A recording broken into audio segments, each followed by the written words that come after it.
Rick and Lori Tischendorf and Randy and Jane Tischendorf. Please stand.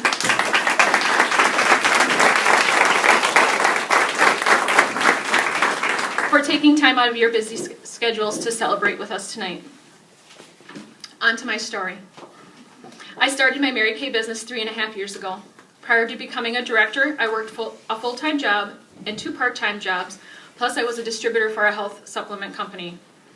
I'd like to go back just a few years to March of 1992.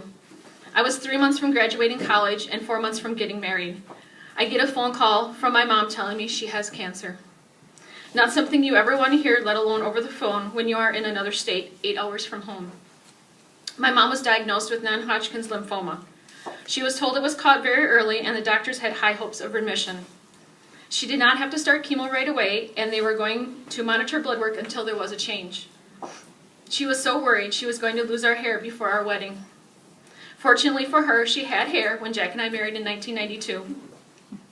Unfortunately for her, her cancer progressed, and by July and August of 92, she started her chemo treatments. I was by her side for her chemo treatments, and she was determined to beat cancer. She fought a hard battle, having to switch chemo treatments at least 3 times within the year because the cancer would shrink in the beginning of the treatments, but once the treatments were near the end, the cancer would feed on the chemo and continue to grow more progressively. She still never gave up. She lost her battle to cancer on June 9th of 1993, 11 days before Jack and my first wedding anniversary. I was only 21 at the time and really needed my mom. Newly married, trying to have a baby, and wanting her there to share stories, ask questions, everything you need your mom for was taken away from me. At 21, I did not know how to deal with this. My mom was my best friend and helped me through all my tough times growing up.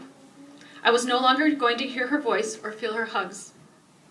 You truly do not know what you got until it's gone. During my mom's chemo treatments, Jack and I were trying to start a family. Much to our dismay, during this time of almost 1 year, I suffered 2 miscarriages.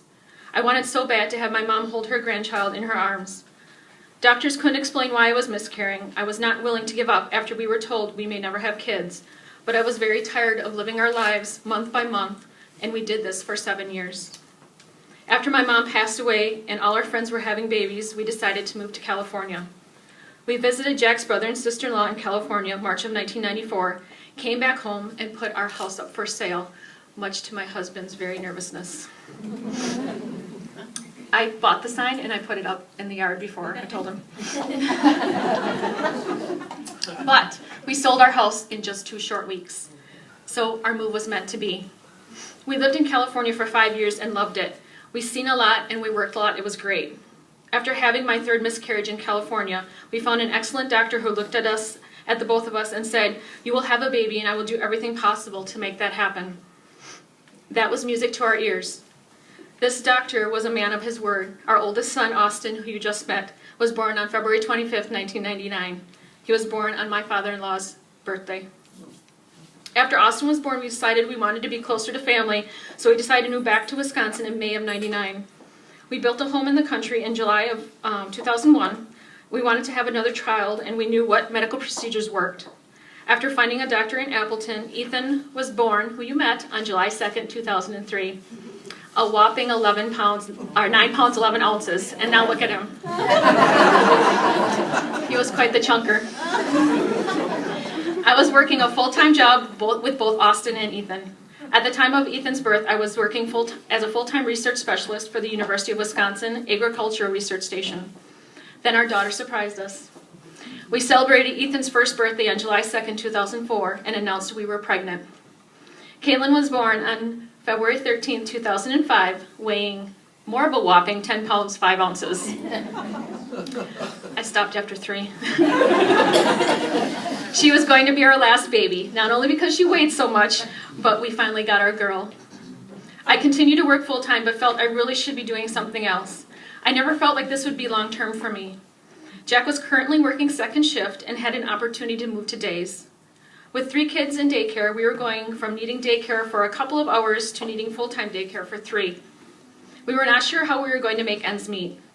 After our calculations, we were going to need to come up with approximately $10,000 to cover full-time daycare for that year.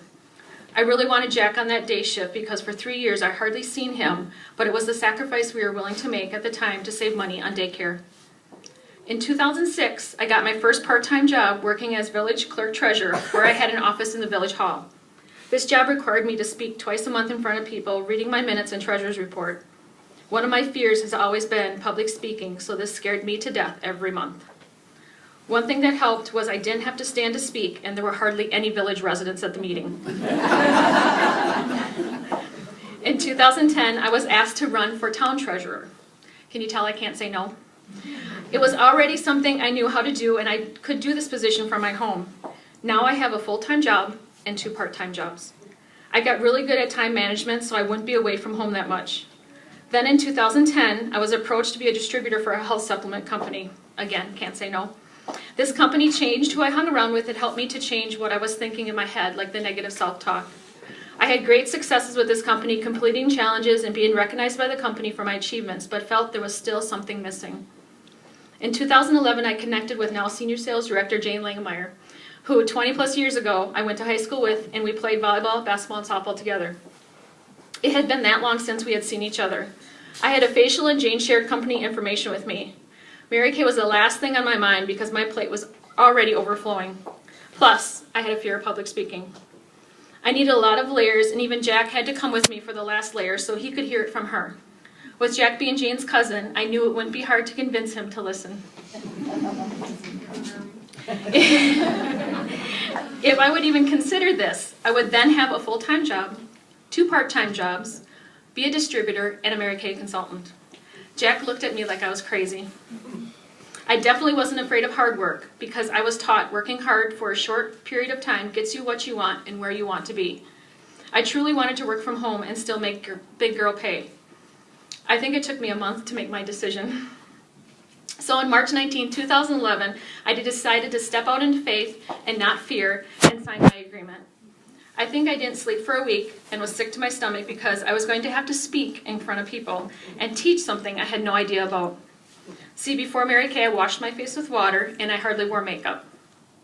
I worked full-time in a soils lab, and the soil didn't care what I looked like. My work attire at that time consisted of a lab coat, my hair in a ponytail, yes, I had hair down to the middle of my back, and maybe some mascara. Now I was supposed to teach people how to take care of their skin and how to apply makeup. This was very scary for me. I thought to myself, what did I just do? Am I going to be able to do this? At the time I signed my agreement, I told Jane that I would be her most casual consultant that she ever had. She just smiled and nodded. I already had so much going on, and how was I going to fit this into an already overpacked schedule? I had a dream to achieve, and my very first party was approximately $1,100. I was super excited and thought maybe this is the door that was opening for me. I have since learned in this business you have to believe to achieve. Jane breathed belief into me until I could see it for myself. I had to remember not to make my fear more powerful than my dream. In 2012, I left my full-time job with the university after 10 years to take a less stressful job with a local business as their office manager. I had no problem with this transition as the software they were using I was very familiar with. It was a small company and flexible in the beginning. Soon after starting my new full-time job, I retired from the village clerk treasurer job that I held for 6 years. In January 2014, Jane said to me, "You will be done with your full-time job by the end of March." It at that time became more stressful, and she knew that I wanted to be home and more available to my kids. I laughed and said, "Yeah, right." Well, lo and behold, what Jane says happens, and I was done with my full-time job on March 27, 2014, which was the day before we left for a career conference in Minneapolis.